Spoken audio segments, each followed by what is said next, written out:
रामकृष्ण हरी मंडळी, आपल्या भक्ती चॅनलमध्ये तुम्हा सगळ्यांचं मनापासून खूप खूप स्वागत.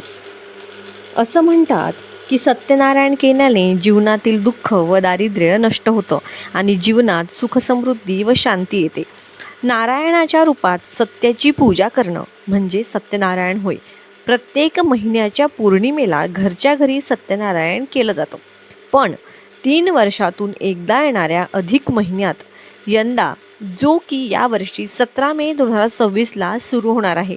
मग यावेळेस सत्यनारायण केल्याने आपल्याला 10 पटीने जास्त शुभ परिणाम मिळतात. कारण अधिक महिना हा भगवान विष्णूची भक्ती करण्यासाठी सर्वोत्तम महिना मानला गेला आहे. भगवान सत्यनारायण हे विष्णूचेच रूप आहेत. मग या काळात प्रत्येकाने आपल्या मनातली इच्छा असेल, कुणाला काही दुःख असेल, त्याच्यासाठी तुम्हाला वाटेल तर तुम्ही 51, 21, 11, 9, 7, 5, 3, 1 असे तुमच्या इच्छेप्रमाणे, तुमच्या सोयीप्रमाणे तुम्हाला जेवढे शक्य होतील तेवढे सत्यनारायण नक्कीच करा. यामुळे जीवनातले दुःख, दारिद्र्य, संकट, कटकटी, अपयश, संततीपासून होणारा त्रास, काही अडकलेले पैसे, अशा अनेक समस्या ज्याच्यापासून आपल्याला मुक्तता पाहिजे असेल, आपण त्यासाठी प्रयत्न करत आहोत. पण नशिबासोबत आपले कर्म आणि देवाची साथ सुद्धा तेवढीच महत्त्वाची आहे. बघा, 21, 11, 5, 7, 3, 1 यापैकी किती सत्यनारायण करायचे ते तुमच्यावर आहे. तर सत्यनारायणाची पूजा मांडणी कशी करायची, उद्यापन, तसेच सत्यनारायण करण्याची योग्य वेळ, मासिक धर्म असेल, सूतक विटाळ अचानक गावी जावं लागलं, तर त्याचबरोबर अजून सर्व प्रश्नांची उत्तरं आपण याच व्हिडिओमधून बघणार आहोत. बघा, येत्या 17 मे पासून अधिक महिना, ज्याला आपण अधिक मास, पुरुषोत्तम महिना किंवा धोंड्याचा महिना देखील म्हणतो. तर अधिक महिन्यात विष्णूची सेवा करण्यासाठी हा महिना खूप खास मानला जातो आणि विष्णूची सर्वात प्रभावी सेवा जी आहे ती म्हणजे सत्यनारायण पूजा. आपण प्रत्येक महिन्यात सत्यनारायण पूजा तर करतच असतो, पण या अधिक महिन्याचे औचित्य साधून तुम्हाला तुमच्या मनाची इच्छा पूर्ण करण्यासाठी दररोज सत्यनारायण करायचं आहे. म्हणून आता तुम्हाला मी पूर्ण पूजाविधी कशी करायची, कोणत्या कोणत्या नियमांचं पालन करायचं, ही संपूर्ण माहिती या आजच्या व्हिडिओमध्ये सांगणार आहे. आता हे सत्यनारायण सुरू कधी करायचं, तर अधिक महिन्याच्या पहिल्या दिवसापासून. अगदी पहिला दिवस म्हणजे त्या दिवशी अधिक महिना लागणार 17 मे रोजी, त्या दिवशीपासून तुम्ही सत्यनारायण सुरू करू शकता. पण तुमची काही मासिक अडचण, तर ते झाल्यानंतर तुम्ही ज्या दिवशी फ्री असाल त्या दिवसापासून तुम्ही सत्यनारायण करू शकता.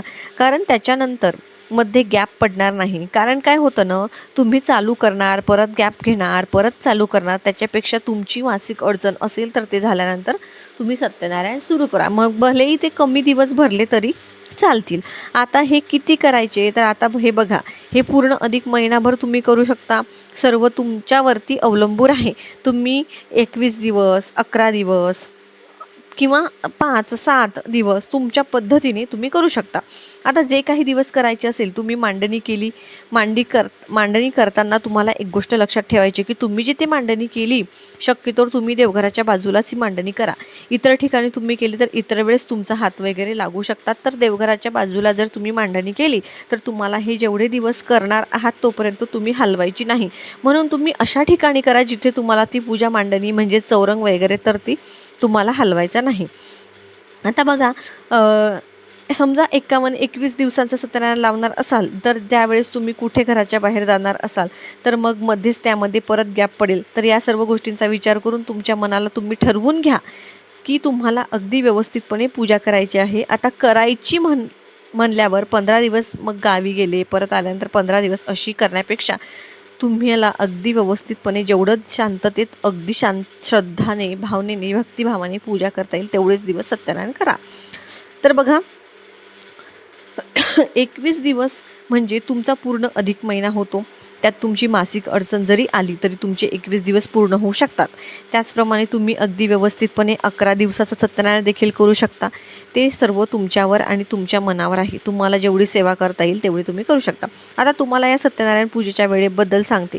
तर जसं बघा, सत्यनारायण प्रदोष काळामध्ये म्हणजे संध्याकाळी लक्ष्मीनेच्या वेळी जी म्हणतो आपण, त्या दरम्यान आपल्याला सत्यनारायणाचे पूजन करायचं असतं.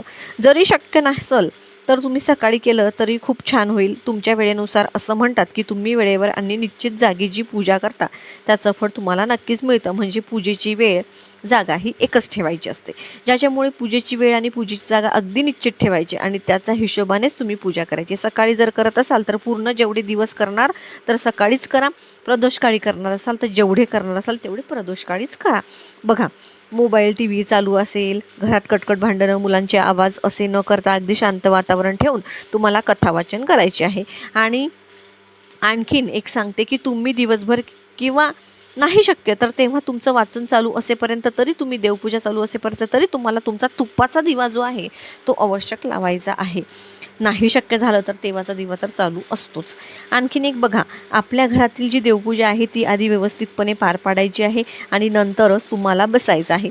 बसायला तुम्ही आसन नक्कीच घ्यायचं आहे. खाली जमिनीवर बसून कधीही सत्यनारायण किंवा इतर कुठलीही पूजा करायची नाही.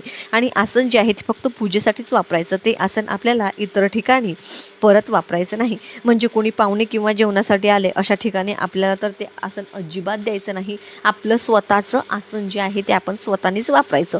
दुसरं म्हणजे हातात पोथी घेऊन कधीही वाचन करू नये. तुमच्याकडे छोटासा पाट असेल ग्रंथ ठेवण्यासाठी तर तो वापरा. नसेल तर साधा ब्लाऊज पीस घ्या. ते नसेल तर एकदम स्वच्छ नवीन आणलेलं नॅपकिन वापरा. त्याच्यातली तुमची पुस्तकं जी आहेत ती गुंडाळून ठेवायची आहेत. आणि शक्यतो तुमचं पूर्ण वाचन होईपर्यंत तुम्ही उठू नका. आपल्या मनातली इच्छा सांगून देवापुढे हात जोडून प्रार्थना करून तुम्हाला पूजेला सुरुवात करायची आहे. म्हणजे संकल्प करूनच तुम्हाला पूजेला सुरुवात करायची आहे. आता मी तुम्हाला सत्यनारायणाची पूजा मांडणी कशी करायची हे सांगते. बघा, प्रथम एक गोष्ट लक्षात घ्या, आपण जिथे पूजा मांडणी करणार आहोत, तुमची जेवढ्या दिवसांची पूजा मांडणी असणार आहे तेवढे दिवस ती पूजा मांडणी आपल्याला हलवता येणार नाही. अशा ठिकाणी आपण पूजा मांडणी करायची आहे. पूजा मांडणीसाठी जी जागा आहे ते अगोदर स्वच्छ पुसून घ्या व तेथे गोमूत्र शिंपडा. स्वतःच्या अंगावरही गोमूत्र शिंपडा. छान पाट चौरंग घेऊन त्यावर पिवळे किंवा पांढरे वस्त्र अंथरा. सुरुवातीला दिवा लावायचा, दिव्याचं पूजन करून घ्यायचं. सत्यनारायणाचा फोटो स्वच्छ पुसून ठेवा. आता या फोटोच्या पुढे आपल्याला गव्हाची किंवा तांदळाची छोटीशी रास करून त्यावर आपल्याला कलश ठेवायचा आहे. शक्यतोवर गव्हाची रास आणि त्यावरतीच कलश. तर आपल्याला कलशावर कुंकवाने स्वस्तिक काढायचं आहे. 5 रेषा ओढायच्या आहेत. कलशामध्ये पाणी भरून त्यामध्ये 1 रुपयाचं नाणं, सुपारी, अक्षदा, हळदी कुंकू, फूल टाकायचं आहे. आणि त्यानंतर तो कलश आपल्याला गव्हाच्या राशेवरती ठेवायचा आहे. त्यानंतर त्या कलशावर आपल्याला एक ताम्हण ठेवायचं आहे. बघा, त्या ताम्हणामध्ये तुम्हाला तांदूळ ठेवायचे आहेत. बघा, मी तुम्हाला स्क्रीनवर माझा फोटो जो आहे सत्यनारायणाचा तो दाखवतेच, तसं तुम्ही बघू शकता. बघा, तर बघा, ताम्हणामध्ये वरती आपलं ताम्हण ठेवलं, त्यामध्ये तांदूळ ठेवायचे आहेत. आपल्या देवघरामध्ये जी बाळकृष्णाची मूर्ती असेल ती ठेवायची आहे. बाळकृष्णाच्या मूर्तीला देखील अभिषेक घालून घ्यायचा, नंतर ती ताम्हणामध्ये ठेवायची आहे. तुमच्याकडे त्यांना अलंकार असतील तर घालून घ्या. आता कलशाच्या समोर 2-2 विड्याची पानं देखील तुम्हाला 3 ठिकाणी ठेवायची आहेत. त्यावर 3 सुपाऱ्या ठेवायच्या आहेत. ही पानं जोड पानं घ्या. आता या 3 सुपाऱ्या कसल्या ते तुम्हाला सांगते. पहिली सुपारी गणपतीची, दुसरी कुलदेवीची आणि तिसरी जी आहे ती वरुण देवतेची सुपारी आहे. उजव्या हाताला गणपती बाप्पाची सुपारी ठेवायची आहे. नंतर कुलदेवी आणि नंतर वरुण देवता. तुम्हाला पूजा मांडणी करायची आहे. आता सगळ्यात पहिलं काय करायचं, सगळ्यात पहिले पुरुषांनी किंवा महिलांनी जे कोणी पूजा करतील त्यांनी प्रथम आपल्या कपाळाला हळदी कुंकू लावून घ्यायचं आहे. पुरुषांनी गंध लावायचा आहे. आणि त्यानंतर आपल्याला कुलदेवीचं स्मरण करायचं आहे, गणपती बाप्पाचं स्मरण करायचं आहे, कलशाला नमस्कार करायचा आहे. त्यानंतर आपल्याला संकल्प करायचा आहे. आणि आता सगळ्यात पहिले आपण गणपती बाप्पांची पूजा करणार आहोत. संकल्प कसा करावा हा सगळ्यांना माहिती आहे. नसेल माहीत तर मी त्याची लिंक तुम्हाला देते. तर बघा, चौरंगावर सगळ्यात आधी उजव्या साईडला चौरंगावरती उजव्या बाजूची पहिल्या क्रमांकाची म्हणजे तुमच्या उजव्या हाताकडून सुरू करायचं आहे. जर जी सुपारी आहे त्याला स्नान घालून पुसून पानावर ठेवा. नंतर हळदी कुंकू अक्षदा अर्पण करा. त्यानंतर शेंदूर, अष्टगंध जे काही गणपती बाप्पांना प्रिय आहे त्या गोष्टी अर्पण करा. कारण उजव्या हाताला पहिली सुपारी गणपती बाप्पांची. त्यानंतर गणपती बाप्पांना नैवेद्य ठेवायचा आहे. तिथे पाण्याचा भरीव चौकोन करायचा आहे. त्यावर साखरेची वाटी ठेवायची आहे. त्याच्या भोवती आपल्याला पाणी फिरवायचं आहे. गणपती बाप्पांना दिव्याने ओवाळायचं आहे. आणि अशा प्रकारे गणपती बाप्पांची पूजा करायची आहे. म्हणजे ओम गणपती नमः हा मंत्र म्हणत तुम्ही गणपती बाप्पांची पूजा करून घ्यायची. नमस्कार करायचा. निर्विघ्नपणे आमची पूजा पार पडू दे अशी बाप्पांना प्रार्थना करून सांगायचं. आता बघा, दुसरी कुलदेवीची सुपारी आहे 2 नंबरची. तर कुलदेवीला पण आपण अशाच पद्धतीने ओम कुलदेवताय नमः म्हणत पूजा वगैरे करून तिला हळदी कुंकू अक्षदा फुलं वाहायची आहेत. साखरेचा नैवेद्य ठेवायचा आहे. तुळशीपत्र ठेवायचं, मात्र गणपती बाप्पांच्या प्रसादावर तुळशीपत्र ठेवायचं नाही. आता बघा वरुण देवतेची सुद्धा सुपारी आपल्याला घ्यायची आहे तामणामध्ये, तिला सुद्धा अभिषेक करायचा आहे, तिला सुद्धा गंध अक्षता फुलं वाहायची आहेत. तिथे सुद्धा एक साखरेची वाटी ठेवायची आहे, त्यावरती देखील तुळशीचं पत्र ठेवायचं आहे. आता वरुण देवतेची ला देखील नमस्कार करायचा आहे. गणपती बाप्पा कुलदेवीला ओम कुलदेवतां नमः, ओम वरुण देवतां नमः, ओम गणपती बाप्पा ओम श्रीम गणपती नमः, ओम गणपती नमः, ओम कुलदेवतां नमः, ओम वरुण देवतां नमः असं म्हणत तिघांची पूजा करून घ्यायची. आता आपल्याला मेन म्हणजे बाळकृष्णाची पूजा देखील करायची आहे, पण त्या अगोदर आपल्याला सत्यनारायण भगवानांचा फोटोला हळदी कुंकू अक्षदा अर्पण करा, त्यानंतर फूल अर्पण करा, त्यानंतर कलशाला पण आपल्याला फुलं अर्पण करायची आहेत. आता बाळकृष्ण भगवानांना स्नान घालून पुसून घ्यायचं, नंतर त्यांना अक्षदा गंध लावायचं, त्यांना जे काय असेल ते अर्पण करा, त्याच्यानंतर फूल अर्पण करा, दिवा उदबत्ती दाखवा. महत्त्वाचं म्हणजे मंजिरी किंवा तुळशीचं पान आवर्जून लावा. त्यानंतर ओवाळायचं आहे उदबत्तीने. आपल्याला नैवेद्य अर्पण करायचं आहे. नैवेद्य शिऱ्याचाच लागेल, कारण सत्यनारायण पूजेमध्ये शिऱ्याला जास्त महत्त्व आहे. पाण्याचा भरीव चौकोन करायचा, त्यावर नैवेद्याची वाटी ठेवायची आहे. त्यानंतर तुळशीपत्र घ्यायचं आहे आणि ते देखील आपल्याला पाण्यामध्ये बुडवून भगवान श्रीकृष्णाच्या नैवेद्यावरती तुळशीपत्र सोडून आपल्याला ठेवायचं आहे. बघा, नंतर 3दा नैवेद्याभोवती पाणी फिरवायचं आहे. नंतर बाळकृष्णांना हा नैवेद्य अर्पण करायचा आहे. आता आपल्याला सगळी पूजा झाल्यानंतर अध्याय 1 ते 5 वाचून शेवटी आपल्याला आरती करायची आहे. तर हे 5 अध्याय जे आहेत ते अतिशय छोटे छोटे आहेत. संपूर्ण पूजा करून मांडण्याने तुम्हाला हे सगळं अध्याय वाचायला फक्त अर्धा तास ते पाऊण तास लागतो. आणि हे अध्याय झाल्यानंतर शेवटी बघा आरती आहे, तर ती आरती सत्यनारायणाची आरती तुम्हाला म्हणायची आहे, तर ती पुस्तकात आहेच. शेवटच्या पानावर तर ती तुम्ही म्हणू शकता.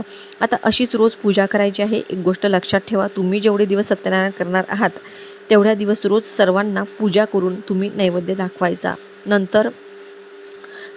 तर नैवेद्याबद्दल सांगते की नैवेद्य तुम्हाला दररोज शिऱ्याचा करायचा आहे. तो वाया घालवायचा नाही, अगदी थोडासा करा. घरातले जेवढे सदस्य आहेत त्यांनी थोडा थोडा प्रसाद म्हणून तो संपवून टाकायचा आहे आणि थोडीशी साखर आणि किंवा खडीसाखर ठेवून ती तिन्ही सुपाऱ्यांना दाखवायची आहे आणि नंतर ती सर्वांनी ग्रहण करायची आहे. त्याचप्रमाणे रोज सर्व देवतांना स्नान घालायचं आहे. सुकलेली पानं असतील 2-3 दिवसांनी तुम्ही सुकलेल्या पानांना बदलू शकता, पण ज्यावेळेस तुम्ही कलशातील पाणी बदलता किंवा तुम्ही सुकलेली पानं बदलता त्यावेळेस ज्या सुपाऱ्या ठेवल्या आहेत त्यांची जागा बदलता कामा नये. ती सुपारी त्याच देवतेची असावी. रोज देवतांना फुले गंध अक्षता अर्पण करायचे आहेत. आणि हो, आपल्या भगवान बाळकृष्णांना तुळशीची पानं म्हणजे तुळशीच्या पानांची माळ, तुळशीची मंजुळी माळ तुम्हाला शक्य असेल तर ते अर्पण करायचं आहे. त्यांना तुळशी खूप जास्त प्रिय आहे. आता बघा, राहिला प्रश्न दुसरा की तुम्ही सत्यनारायण पूजा मांडणी करणार आहात, तर त्या पूजेची उत्तर पूजा मग कशी करायची. जर तुम्ही 5 दिवस सत्यनारायण करणार असाल तर उत्तर पूजा ही दुसऱ्या दिवशी म्हणजे 6व्या दिवशी करायची. जर तुम्ही 108 दिवस सत्यनारायण करणार असाल तर उत्तर पूजा दुसऱ्या दिवशी म्हणजे 109व्या दिवशी करायची. 7 दिवस करणार असाल तर 8व्या दिवशी, 9 दिवस करणार असाल तर 10व्या दिवशी. एक गोष्ट सांगायची राहून गेली, पूजेमध्ये रोज नवीन दक्षिणा देखील ठेवू शकता आणि शेवटच्या दिवशी सत्यनारायणाला जे काही त्या डब्यामध्ये दक्षिणा जमा झाली आहे ती तुम्ही एखाद्या मंदिरामध्ये गुप्तदान पेटीमध्ये टाकू शकता. उत्तर पूजा करताना सकाळी दिवा लावून घ्यायचा, हळद कुंकू पूजेला अर्पण करायचं, त्यानंतर आपल्या उजव्या हातामध्ये थोड्याशा अक्षता घ्यायच्या, सत्यनारायण भगवानांचे स्मरण करायचं. मी 21-11-7 जेही दिवस काही सेवा केली आहे ती अगदी मनापासून केली आहे याचा स्वीकार करा. तुमची इच्छा या दिवसात पूर्ण झाली असेल तर त्याबद्दल धन्यवाद करायचा आहे आणि तुमची इच्छा जर दिवसात पूर्ण झाली नसेल तर तुमच्या आशीर्वादाने सत्यनारायण भगवान माझ्यासाठी जे काही योग्य आहे ते मला मिळणारच आहे असा विश्वास माझा तुमच्यावर आहे असं देखील तुम्हाला बोलायचं आहे. आता 21-11 यापैकी तुम्ही जेवढे दिवस पारायण केले आहे त्या दिवसाचा उल्लेख करून हे सत्यनारायण करत असताना काही चूकभूल झाली असेल तर त्याबद्दल क्षमा मागायची आणि त्यानंतर त्या अक्षदा पूजेवरती अर्पण करायचे आहेत आणि त्यानंतर मग ही सगळी पूजा आपल्याला उचलायची आहे. सत्यनारायण भगवानांचा फोटो जिथे तुम्ही घरात ठेवता तिथे ठेवायचा, बाळकृष्णाची मूर्ती देवघरात ठेवायची आणि ह्या ज्या सुपाऱ्या आहेत एखादी डबी किंवा एखादे कागद करायचा, त्या देवतांची सुपारी आहे त्या देवतांच्या त्या कागदावर नाव लिहून त्याच्यामध्ये ठेवायचा आणि त्यानंतरच तुम्ही प्रत्येक पौर्णिमेला वगैरे सत्यनारायण करतेवेळी त्याच सुपाऱ्या तुम्ही वापरू शकता. ज्या ठेवायच्या नसतील तर पाण्यामध्ये विसर्जन करू शकता. तसेच कलशातील पाणी तुळशीला सोडून दुसऱ्या झाडाला टाकायचं आहे. फुल पानं सगळं निर्मलात टाकायचं. या पद्धतीने याची पूजा उत्तर पूजा जी आहे ती आपल्याला करायची आहे. कलशातील सुपारी नाणे आहे ते तुम्ही परत पूजेमध्ये वापरू शकता. जे तांदूळ गहू आहेत ते आपल्या घरातील धान्यामध्ये टाकू शकता किंवा पक्ष्यांना देखील खायला टाकू शकता. ज्याप्रमाणे बघा त्याचप्रमाणे बघा त्याच दिवशी किंवा सत्यनारायण उद्यापन असेल दुसऱ्या दिवशी शिधा तुम्ही एखाद्या गरजू व्यक्तीला दक्षिणेसह किंवा गरजू व्यक्ती कोणी नसेल तर गरीब कोणी नसेल तर एखाद्याला नसेल द्यायला तर तुम्ही मग आजूबाजूच्या कुठेही कोणत्याही मंदिरात त्यामध्ये तुम्ही तो शिधा देऊ शकता. या पद्धतीने साधं सोपं आपल्याला उद्यापन करायचं आहे. आता तुम्ही उद्यापनाला पूर्ण वरणाचा स्वयंपाक नाही करू शकत तर काही हरकत नाही. साधा वरण भात भाजी पोळीचा नैवेद्य व शिरा तर असतोच गोड, पण जमलं तर पुरण बनवा. याचा नैवेद्य दाखवून तुम्ही शिधा अर्पण केला किंवा शिधासुद्धा तुम्हाला देणं शक्य नाही तर तुमच्या यथाशक्ती कोणत्याही मंदिरात दानपेटीत किंवा बाबा मी जर उद्यापन केलं असतं तर मला एवढा खर्च आला असता, तेवढं गुप्तदान कोणत्याही मंदिरामध्ये करून या पद्धतीने उद्यापन केलं तरीसुद्धा चालतं. किंवा एखादे जोडपे देखील तुम्ही जेवायला घालू शकता. आता आपण थोडक्यात या पूजा मांडणीचं नियम देखील तुम्हाला मी सांगते. सगळ्यात पहिलं म्हणजे बघा, ही सेवा करत असताना ब्रह्मचर्याचं पालन करायची गरज नाही, काही हरकत नाही. फक्त नॉनव्हेज वगैरे खाऊन ही सेवा करायची नाही. शक्य झालं घरामध्ये नॉनव्हेज बंद ठेवा. त्यानंतर आता गावाला वगैरे गेलो किंवा मासिक पाळी आली तर घरातली मंडळी असतील तर त्यांना पूजा करायला लावू शकता, काहीही हरकत नाही. पण घरातील कोणी करणारे नसेल तर तुम्ही गावावरून आल्यानंतर तुमची जिथून सेवा स्टॉप झाली होती तिथून पुढे सेवा तुम्ही चालू करू शकता, यामध्येही काहीही हरकत नाही. त्यानंतर बघा, जर सुतक असेल तर सुतकामध्ये पूजा करायची नाही. सुतक संपल्यानंतर तुम्ही परत पूजा कंटिन्यू करू शकता. आणि घरातील जवळचे असतील तर तुम्हाला परत पहिल्यापासून पूजा मांडणी करावी लागेल, सगळं परत करावं लागेल. आता बघा, सत्यनारायणाला तुम्हाला उपवास देखील पकडायची गरज नाही, फक्त पूजा करणे, सेवा करणे हे महत्त्वाचं आहे. सत्यनारायण व्रत तुम्ही संकल्पयुक्त करत असताना मध्ये जे काही तुम्हाला उपवास व्रत वैकल्य असतात, सणवार असतात, ते सगळे आपल्याला जशीच्या तसेच करायचे असतात. कोणतंही व्रत वैकल्य, उपवास जो आहे ते व्रत चालू असताना थांबवायचं नाही आहे. आलं लक्षात? आता बघा, जर तुम्ही 11, 21, 7, 5 जे काही सत्यनारायण करत आहात तर ही पूजा जी आहे तेवढ्या दिवसांचा संकल्प तुम्ही संकल्प केलेला आहे तेवढ्या दिवस तुम्हाला उचलायचं नाही आहे. मात्र फोटो पुसवून बाळकृष्णाच्या मूर्तीला तिन्ही सुपारींना सेम पद्धतीने स्नान घालायचं, पूजा करायची. तर बघा, अधिक महिन्याच्या निमित्ताने तुम्हाला सत्यनारायण कसं करायचं, कधी करायचं, का करायचं, उद्यापन कसं करायचं, अगदी सविस्तर माहिती मी तुम्हाला या व्हिडिओमध्ये देण्याचा प्रयत्न केलेला आहे. तर बघा, संकल्प कसा करावा हे मी सांगितलं नाही तर एकदा शॉर्टमध्ये सांगते. उजव्या हातामध्ये थोडंसं पाणी घ्यायचं, हळदी कुंकू अक्षदा फुलं घ्यायचं आहे. तुमचं नाव सांगायचं, गोत्र सांगायचं, गोत्र माहीत नसेल तर कश्यप म्हणायचं. तुम्ही कशासाठी हे सत्यनारायण करत आहात ते सांगायचं, तुमची इच्छा जी आहे ते बोलायचं आणि नंतर संकल्प सोडायचा. नंतर मग पोथी वाचायला सुरुवात करायची. पूजा मांडणी वगैरे मी तुम्हाला सगळं सांगितलेलं आहे. बघा, रोज तिथली स्वच्छता साफसफाई करायची आहे. तसं धूळ खात वगैरे ठेवायचं नाही. धान्य खराब होत नाही, धान्य तसंच राहू द्यायचं. पानं फुलं रोज बदलायची आहे. पानं 2-3 दिवस खराब होत नाहीत, 3 दिवसानंतर खराब होतात तर ती बदलायची आहेत. तुम्हाला वाटतंय खराब झालं तर बदलून घ्यायचं. स्वच्छताही ठेवायची. वेळ पाळायची आहे. सकाळी करत असाल तर सकाळी, संध्याकाळी करत असाल तर सकाळी. मनाभावापासून श्रद्धेनं करा. सत्यनारायण भगवान तुमची कितीही कठीणातली कठीण इच्छा असेल तर ती नक्कीच पूर्ण करतील. व्हिडिओ आवडला तर लाईक नक्की करा.